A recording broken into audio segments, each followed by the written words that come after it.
Hello, hello, hello. Welcome, welcome, welcome. Come in, come in, come in.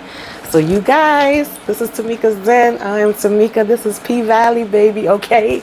Down in the valley where the girls get naked. Baby, we are in the pink, all right? And this is season 2, episode 4, Demethrius. Honey, some things went down in this daggone episode. Yeah, some things went down, all right? We started out this episode, of course, with them in the pink. They dancing.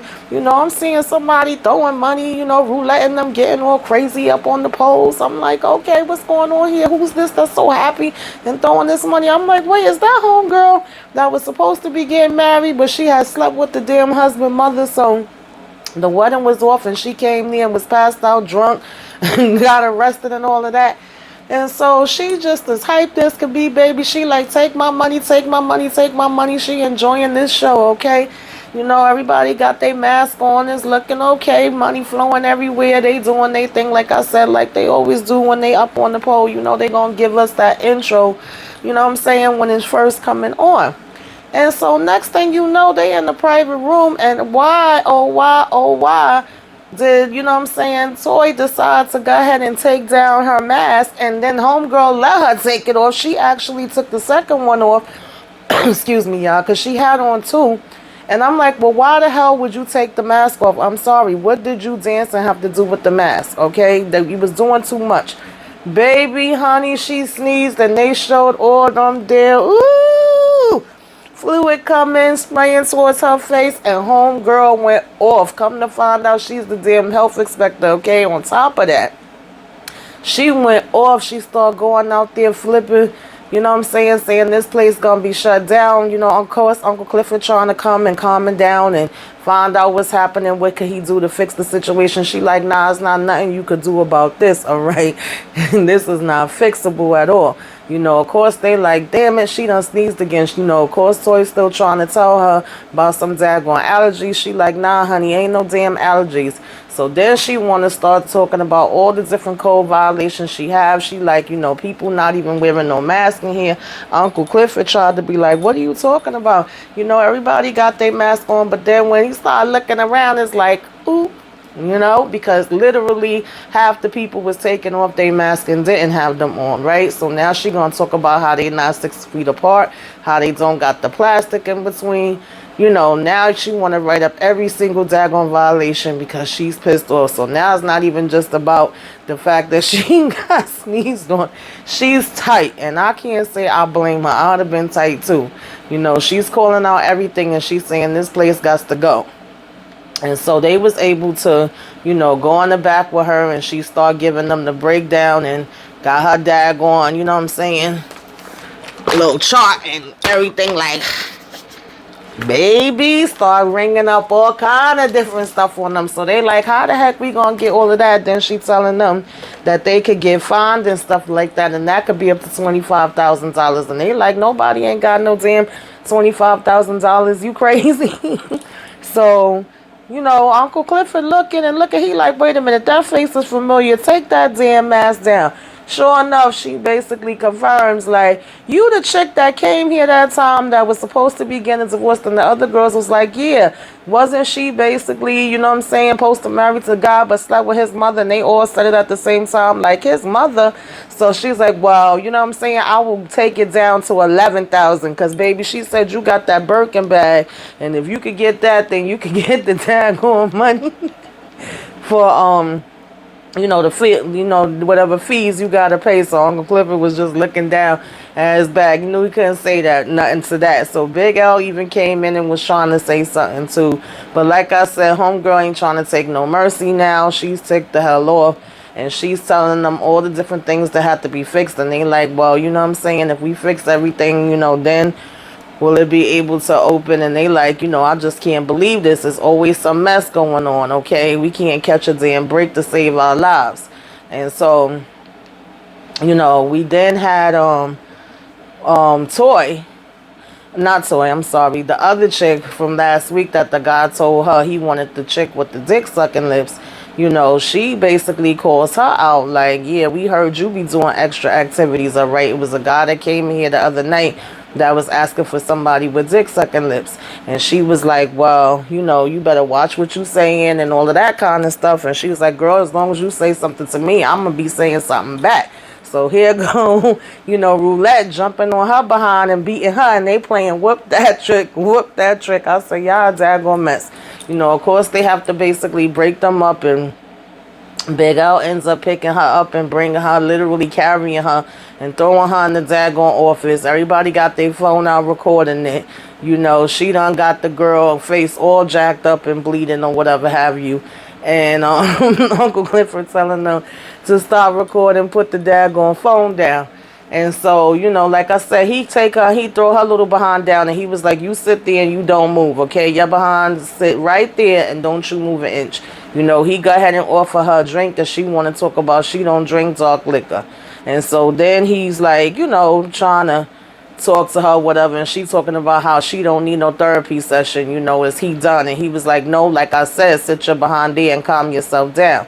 And so they kind of calling each other out, because he was like, it got to be some truth to what she was saying. Okay, we seen you getting out that car. What was you doing when you got out the car? She's like, well, what was you doing when I saw y'all? Because remember, they both saw each other. So, then all of a sudden she want to come over and have that drink now, but she trying to pick up the whole bottle and drink out of it. And he, talking about she classy. I'm like, girl, that ain't classy. And he's basically snatched the bottle out her hand and poured it in a glass for her and was like, you know what I'm saying? You could drink it that way. And you're getting a little crazy, okay? On top of that, we do still have COVID. And so, we could see that she's going through her own things too, though. Roulette is troubled up here too. I said, girl, you troubled on power and you're troubled here, okay?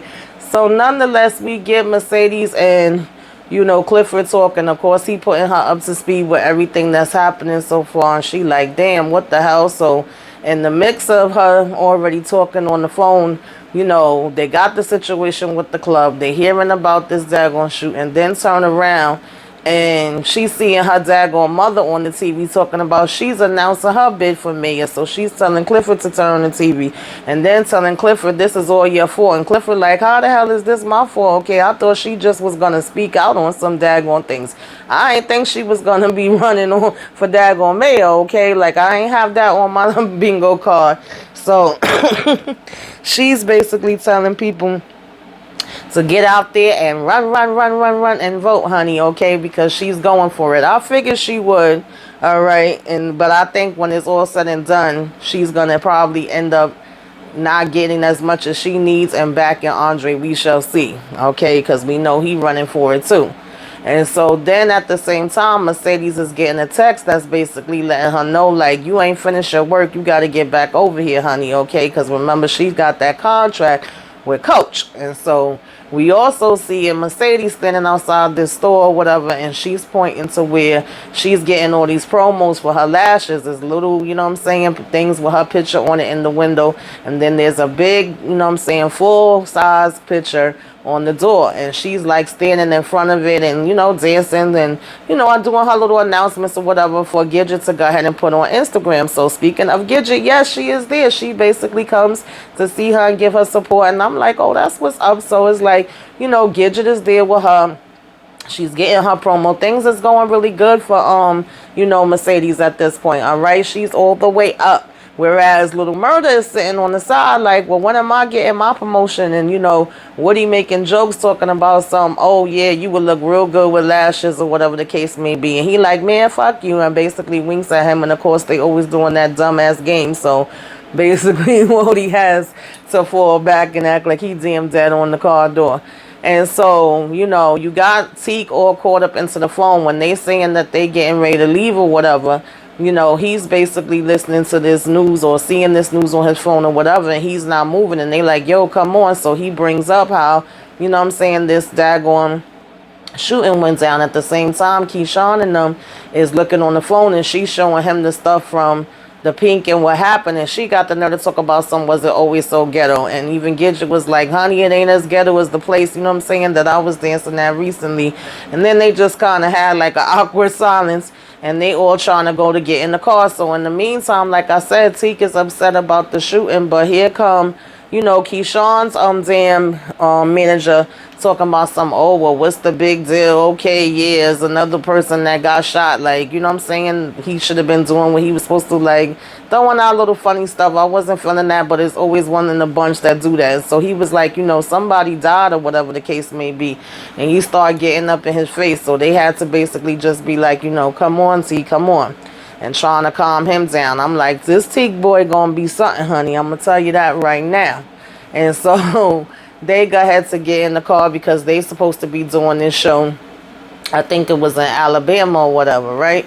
And so we have you know, Haley here in the living in the damn pink or whatever with all her damn bags, and it's like she hearing some type of noise and she coming, she looking, and she just started looking like, you know what I'm saying, she was getting scared, like she could feel something there or whatever the case may be, and looking around, and then somebody came banging at the door and it scared her and she jumped, and when she go walking off, of course, we see him Montavious, or, you know, a figure, something that's supposed to be him. We ain't see the full body. We seen like the head, the hat, or whatever. Like, peekaboo, yeah, bitch, I'm here type of thing.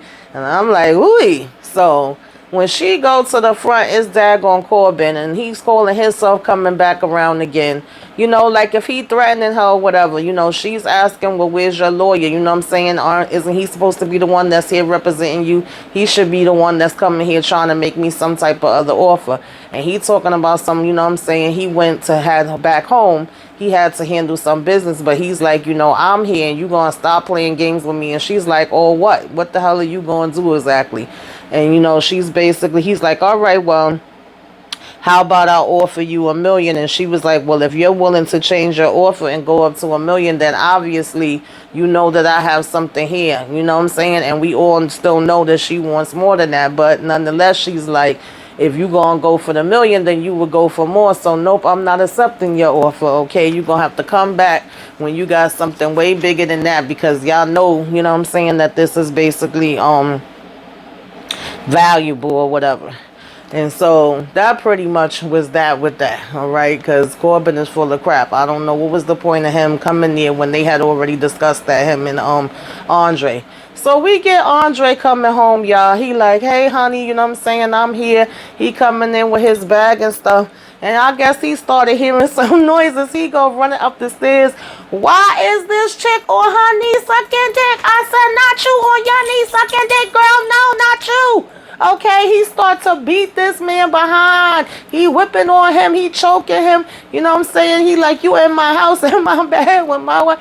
And she the whole time talking about some damn, get off of him, get off of him. You gonna hurt him, you gonna hurt him. Stop it. He told him, get the hell up out of my damn house. He was like, what about my clothes? He was like, man, listen, I don't give a damn about your damn clothes. Get out of my house.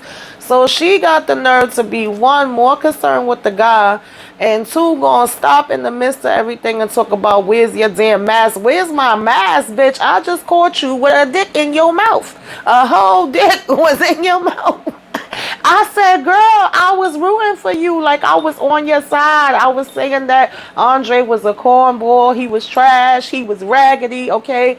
I was ready for you to be like, you know what? I got to leave you because you playing too many games. You always going from home. You wasn't trying to give me my almond milk. Like, girl.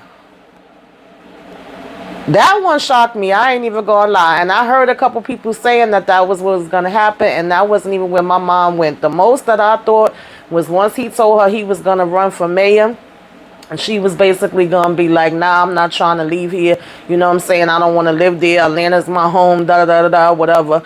That's what I thought, girl. No, you had me fooled, baby. You had me fooled good, honey. Oh, I ain't see it coming. I ain't see it coming. And then she had the nerve when he told her that he was thinking about running to say, you ain't gonna win. And she basically was mad because he didn't want to come work for her daddy. Okay, I guess outside of him working with Promised Land and him working with his godfather, she didn't think he was good enough for anything else but to basically work for the you know, her father, and had the nerve to be talking about, oh, but this is your house too. And I mean, she just was acting so like if she didn't just get caught with a dick in her mouth. The audacity for me. And I mean, he done took the vase and threw it across the damn room because apparently this is somebody that she had dealt with through the years. This was somebody he knew, and this was somebody that her parents had, basically wanted her to be with from the beginning, I guess, and wanted to marry. It wasn't even never him. But once she said that, honey child, he just looked at her. And, they marriage is over. It was already going to be over regardless. But I didn't see it coming with an ending like that. And I'm kind of glad that it did. That way they done. He ain't got to feel bad about it. He could go ahead, run for mayor, and do whatever the heck he want to do now. And she could do whatever she want to do now. And they could keep it moving, baby. But that was quite interesting, honey. And so, we have Mercedes coming into Coach House or whatever. And, she just basically walking in, and then here come Coach Wife walking out. So she's like, oh, I'm sorry. She's like, no, I'm just here picking up some stuff or whatever the case may be. Don't worry about it. And, they get to talking about, Terica for a minute, because she was like, who was that when your phone kept ringing? And she was like, oh, that's my daughter. So she was like, oh, so you a super mom? She was like, no, I'm not, but I'm trying to be, you know what I'm saying? And so then her phone starts ringing, because of course she had jokes on the whole ringtone thing. And she was like, speaking of ringtones, and then his coach, and he's asking her where his damn socks or something was, and she telling him whatever the case may be. And so then Mercedes goes and is just like, takes off her daggone jacket, because she had put her jacket back on when she first walked in and had took it off. And she takes off the jacket and she starts swinging around on the pole. So as she's swinging around the pole, Miss Farrah want to start snapping pictures and talking about, oh, I'm sorry, it's just basically like a habit. And so we found out that Mercedes was reading that contract somewhat, because she was basically like, oh, I thought y'all said, no papers, no press, no photos, and all of this kind of stuff. And she was like, well, if you don't tell, I won't tell. I said, wait a minute, wife. I see what you doing here, girl. I see where you are going with this, okay? You ain't got nobody fooled over here. And so, not like Andre Wayne. And so, anyway, she's basically snapping these little pictures of her, whatever, and they start conversating or whatever the case may be. And Mercedes was basically doing her different little poses like she was at a real photo shoot. Okay, she was enjoying having somebody paying attention to her, and the wife was enjoying snapping them daggone pictures. So then we get Uncle Clifford basically coming back with groceries. Obviously it's been hard to find things and get things. You could see that they got everything set up and borders and things like that going around, like they gonna have different people there working. She's saying that they had a lot of shortage on a lot of things, and we know that's what was happening during that time. So she was like, she couldn't get everything, and Big L was like, I got you. And she was like, well, what the heck you done did? So here come, Gidget Man. I always forget his name, y'all. But Gidget Man come pulling up in this big old truck or whatever the case may be, and got a whole bunch of guys in the back or whatever. And she like, well, damn, we all done pulled in from Wakanda or whatever. And she like, yo, thank you, because they basically did the work, and they bringing them all the different supplies, whatever they missing, they got it in the back of the truck. So even though the Pink is going through some stuff, it looked like it could actually come together, and everybody's trying to build and help. And so that's a beautiful thing. She sees Toy, and she's like, girl, your behind is not supposed to be here. But Toy came through with all the other girls or whatever, so they could help too. And of course, one of the daggone guys tried to be funny, like, oh, these days you don't know what's man from female and this and that. And Clifford was telling them to make sure that they have their mask on. So like I said, at first, Uncle Clifford was telling Toy, like, get your behind up out of here, you ain't supposed to be nowhere near here.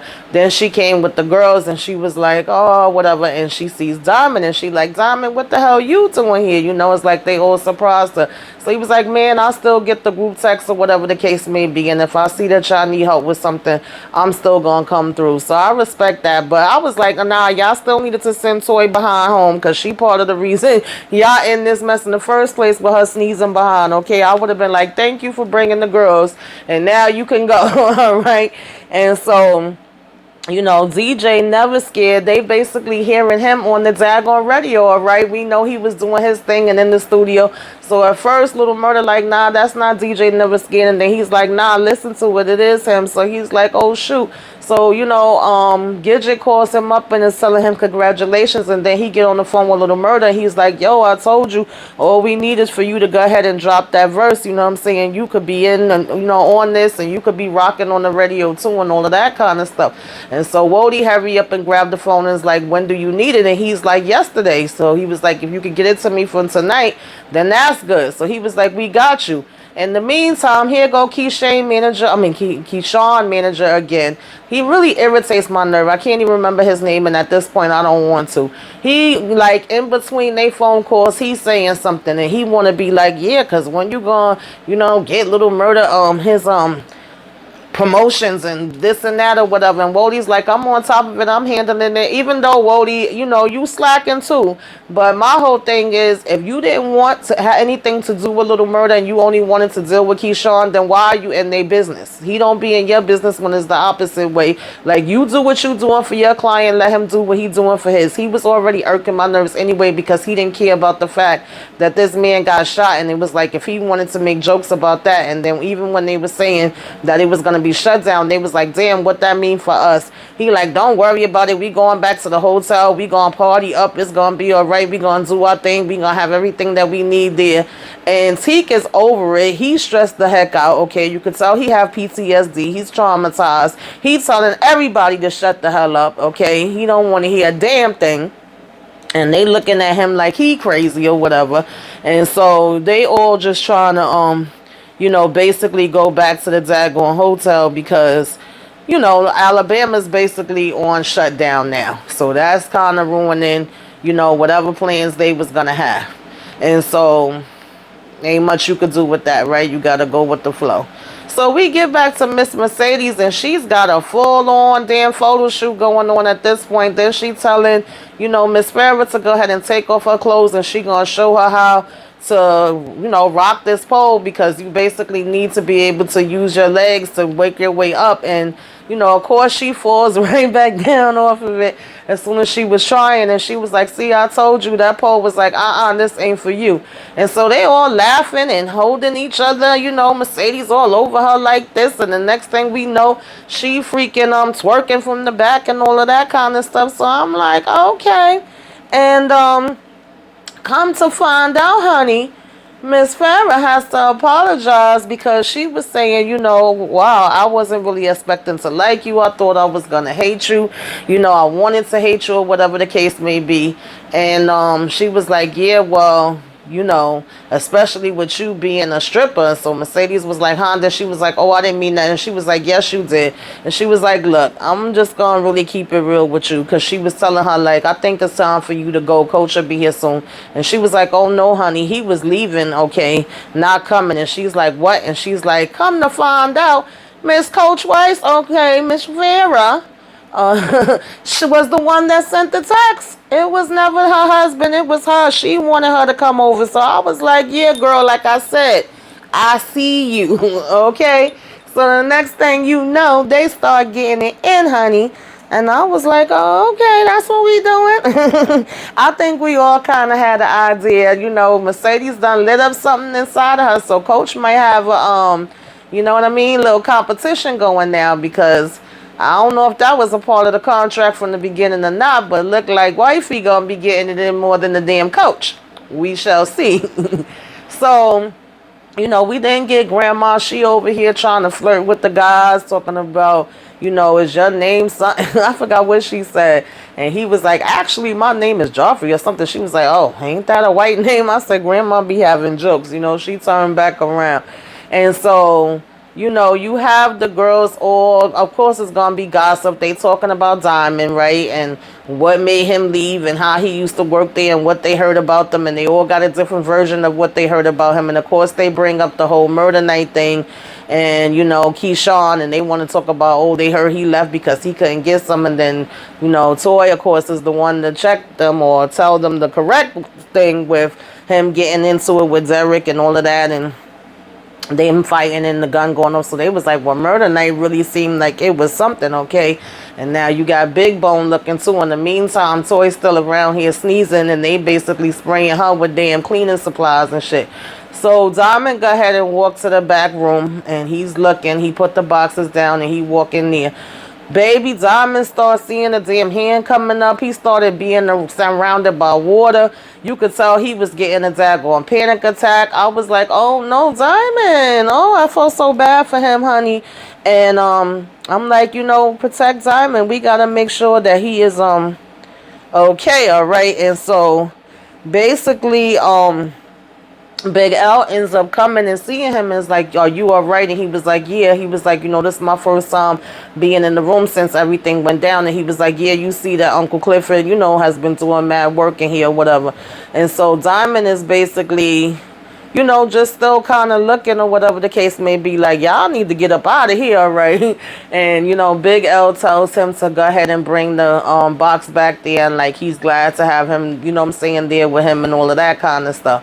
And so he go ahead and bring the box back. So the next thing you know, we have the damn interim mayor, okay, with his annoying behind, putting out a curfew there as well. So now they know it's not going to be no people coming. You know, Clifford is basically, you know, making plates and telling his grandma that he going to bring a plate over there to her. She talking about she want to sit at the head of the table like she Jesus. She was like, yeah, okay, whatever. Like, you doing too much now. So they making everybody plates.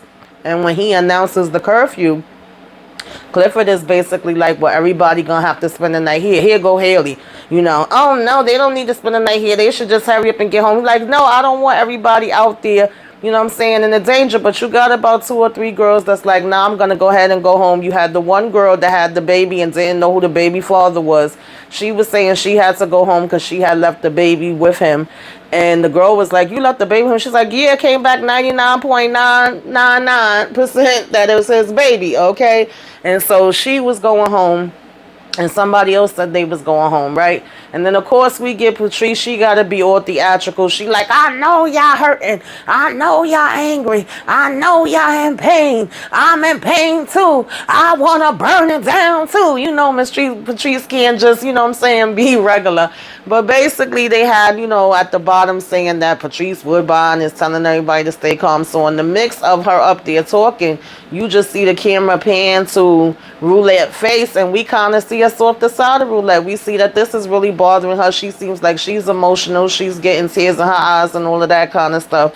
And then she goes storming off, and Whisper was trying to ask her if she's okay, and she basically was like, yeah, I am. And so, you know, she basically went to go ahead and be by herself.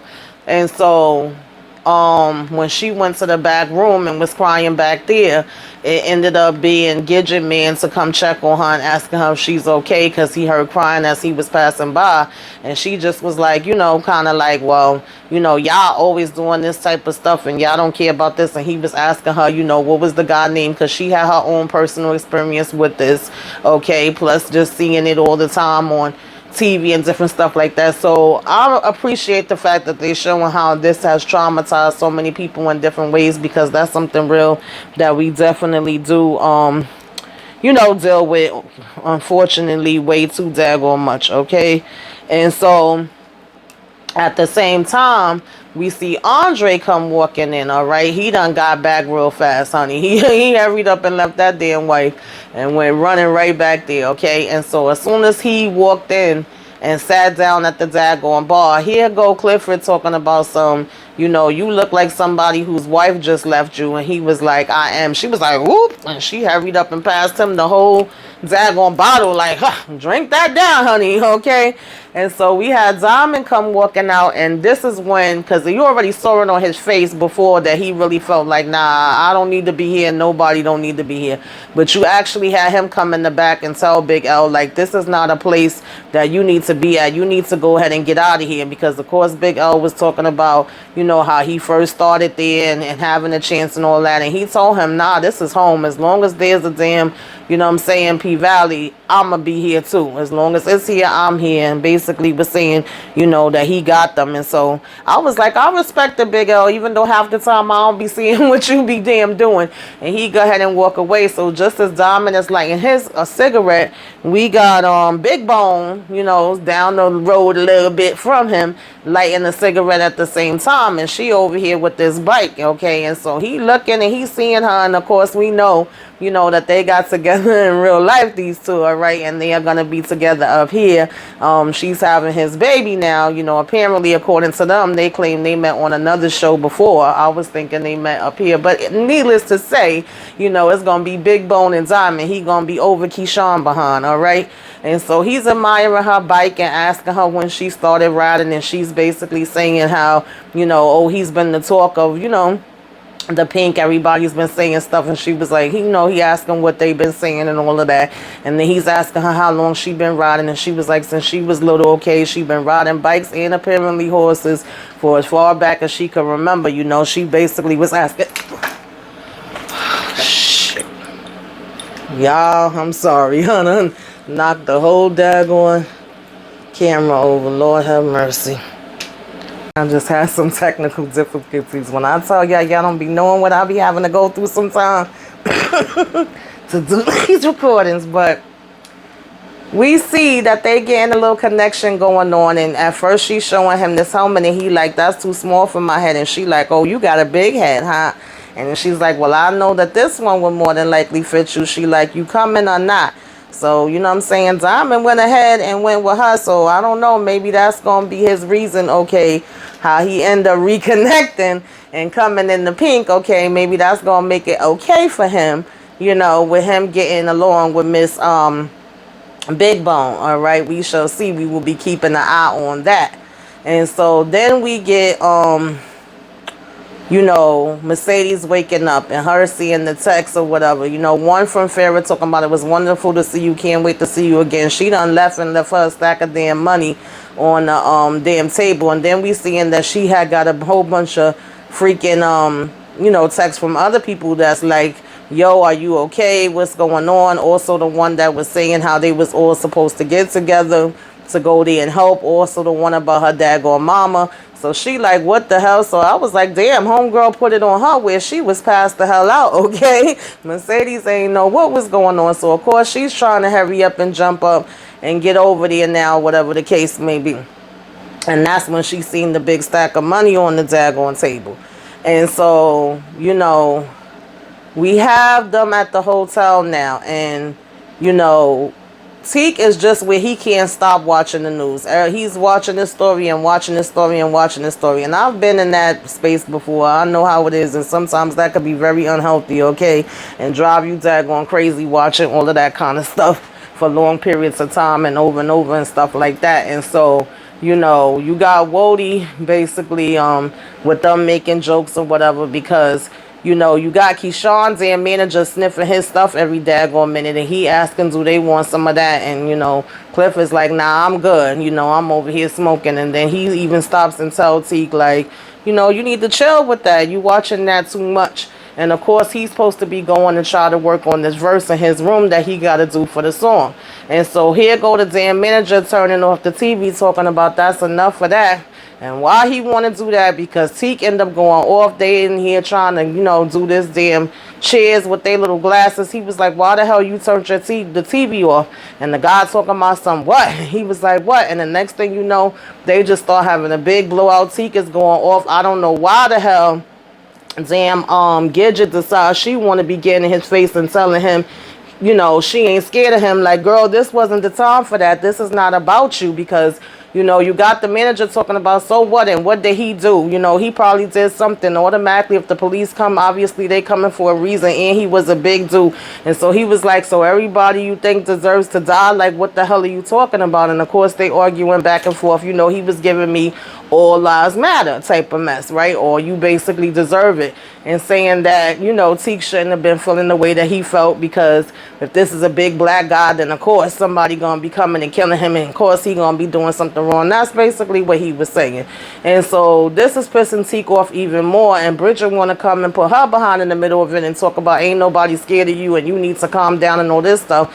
And I guess she was calling herself being protective of Mississippi because you could see with them arguing back and forth. This is basically traumatizing her. And she's thinking about, of course, what she has to deal with Derek. But I felt like Gidget should have took damn Bridget in the room some daggone way instead of trying to come up to Teak, because that was just making him get more louder, more rowdy. At this point, he breaks the damn table. Then after he break the table, after she wanted to be talking mess and they all holding him back, then that's when everybody want to get back and look because he done broke the damn table. And Wody basically had to end up pushing him all the way back. And he ends up going in the room with Little Murder. And at this point, you know, Mississippi is just like, you know, this is flashback city for her to the nonsense she probably have to deal with every day at home with Mercedes or whatever the case may be.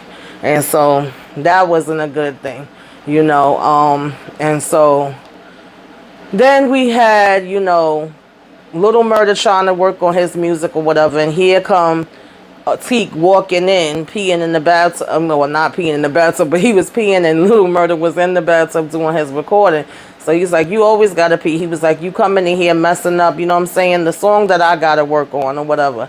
And so he get out and he looking at him and all of that. And then the next thing you know, of course, you know, he's telling him he got to stop stressing too much. He got to stop looking at, you know what I'm saying, that stuff all the time and all of that. Pretty much they, you know, having a little bonding moment. But, honey, then it started turning into something else, honey. They start giving those looks and touching hands and getting closer and rubbing and kissing. And I'm like, I saw it. I saw it last week. I saw it and I called it. I said it. I seen that twinkle in those eyes, honey. I knew when I see a damn twinkle, all right? And so, of course, they end up getting it daggone in. I said, well, at least I seen Little Murder pulling out a damn condom, okay? But I'm going to tell y'all one thing. We going to wait and I'm going to let y'all know something real quick, okay? And so they go ahead and do what they got to do. And Derek is calling Keyshawn and she not answering. And then the manager come out to her, you know, all of a sudden he want to act like he Mr. Protector. All I seen that you was scared. She was like, no, I wasn't scared. He was like, yes, you was. And if anything ever happens like that again, you could come to me. I got you. Don't worry about it. I'm going to hold you down and that whole type of thing. And he was like, as a matter of fact, we getting rid of that tech dude. So she's like, nah, don't do that. And she was saying that she's saying Gidget home because, you know, there's certain things that Gidget is not going to be able to understand and relate to because she's not black, basically. So as much as she love her and care about her, certain things she's just not gonna get.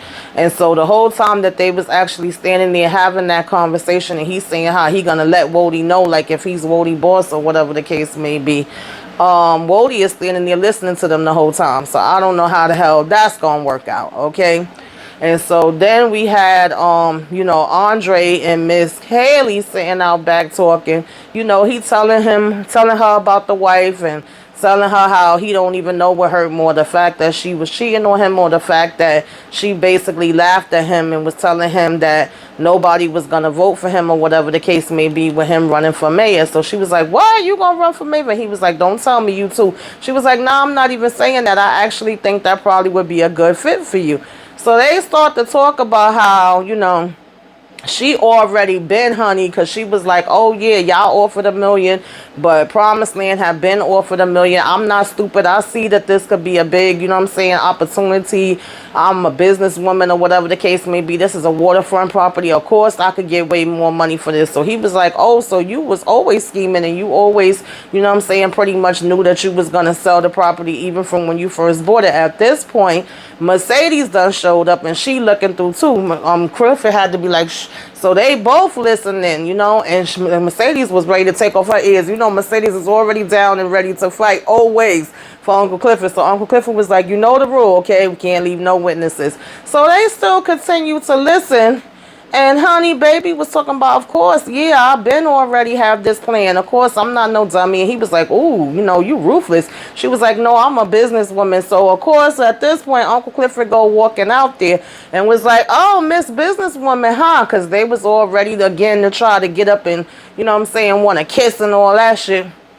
Uncle Clifford came out there and was like, oh, so you backstabbing bitch. You was always ready to come up here, you know, and take my shit and try to sell it or whatever case may be underneath us. You never cared about, you know, actually saving the pink and saving jobs and stuff like that. She want to go to her usual, oh, it's just a building. But Haley, you know, is more than a building than that, you know what I'm saying, than to them. And so she was like, oh, you want to sell it, but you living in it. How that work? And so Mercedes was like, wait, living it? I thought you said you was living with a friend. And she was like, bitch, she ain't got no friend. She ain't got no damn family either. I said, I know that's right. And she's standing there looking all stupid. I have never fully 100% trusted Haley, okay? I have went for feeling curious about her because she was the Miss Mysterious lady that showed up, to then being like, you know, okay, this is her story. That's a sad story. She has been through some traumatic stuff, lost her daughter, whatever have you. But they the ones that had your damn back, okay? And that's basically what Clifford started telling her. He was like, first of all, you wouldn't even have a damn place to lay in and be able to have anything to sell had you not come here and we not damn helped you, and you know all the stuff that we did for you. And she started poking her in her damn head, okay? And so she was like, if you think you just gonna be able to do that, you know, you got another thing coming. And he was like, basically, Haley, okay, aka Autumn Night, whatever the case may be. If you look in the book, you would see her picture and it would tell you that you got to be careful of the damn people that you let in, because those the same damn ones that would be able to come after you, okay? I'm just like, you know, what you're calling it right now, because I don't remember the words, you know, word for word, but y'all get the damn point. And so that really pissed me off. I was like, yeah, Haley, you got a lot of damn nerve, but I'm glad you showed your damn true ass self and all what you was about and all that you wanted to do now, so we can know and we can know how to deal with you, all right? And so all the girls started being like, what? And then, you know, even Big L, of course, is like, oh, hell no, I know the pink ain't gonna be going. So then, you know, Mercedes comes up to her and she's like, again, Montavia said, when you love her, whatever. But when you hate her, you hate her. You know what I'm saying? And she walked the hell away. So, I don't know, y'all. I don't know, but I don't like that. And we gonna definitely be keeping an eye on you, Miss Haley. And so, you know, you had the inspector come again and say that it's still some stuff missing, even though they did, you know, whatever they had to do. And he was giving Clifford the paper, and Clifford basically, no, he gave it to Big L. Big L was about to give it to Clifford, and Clifford was like, give it to that bitch, talking about Haley, and basically walks off from her. And so, you know, she go ahead and she looking at it or whatever. So, obviously, the pink is still in a damn mess. And so, we get to damn Little Murder. He waking up, you know, and he looks over. This damn teak is sitting on the windowsill with one of the postcards that, you know, Little Murder be getting for Clifford. I don't know why people names is leaving me now. One of the postcards that Little Murder be getting for Clifford, he's sitting there holding in his hand, looking sad on the windowsill, talking about who the fuck is Clifford. I said, bitch, not you. Let me tell y'all something. Y'all gonna play a lot of games up here, P-Valley. And I see that Teak is over here traumatized and PTSD and going through his different emotions, and he jealous and he want Little Murder and all of that. And that's cute and everything. But y'all better not let Little Murder do nothing to Uncle Clifford. We gonna have some problems if anything happened to Uncle Clifford, okay? Just want to put that out there, all right? But, yeah, so then Little Murder just sitting there looking. He ain't never answer. And then right after that, he light his little cigarette. And Uncle Clifford, you know, finally, well, I'm sorry, before that even happened, Andre comes to the house. And they packing up stuff. You know, they pissed with him. They telling him to move out the way. He don't even know nothing about this. You know, the wife of uncles come up to her. Oh, I don't understand this. How the hell something get left to you over his damn kids? This is some trifling shit. You know, give him the papers. And he look at it and it's basically saying, you know, and, okay, I want to leave this for my godson, all right? So he can have the crown, baby. And then, you know, Andre go ahead and make that call and say, meet me at my, you know, campaign place. And they got Papa was a Rolling Stone. Wherever he laid his hat was his home. And when he oh, he left us was alone. I was like, all right, P-Valley, I see y'all. This was cute. I like this episode. All right, we're going to see where else we're going to be going for the rest of this season. And then we had, you know, Little Murder basically, get a text from Clifford now talking about things is getting crazy out there, ain't it? You know, are you okay? I said, baby, protect Clifford at all costs. All right. That's all I got to say on that. But what y'all think about this episode, y'all? Okay. What did y'all think about it? Put it all in the comments. What y'all think gonna happen? You know what I'm saying? With this Teak situation, what y'all think gonna happen? Is Derek about to slide on up, okay, to Mississippi? All right. And can they get this damn Pink together? And what y'all think they gonna do about Haley? You know, put it all in the comments. Let's discuss. Like, share, comment, subscribe. Till next time. Toodaloo.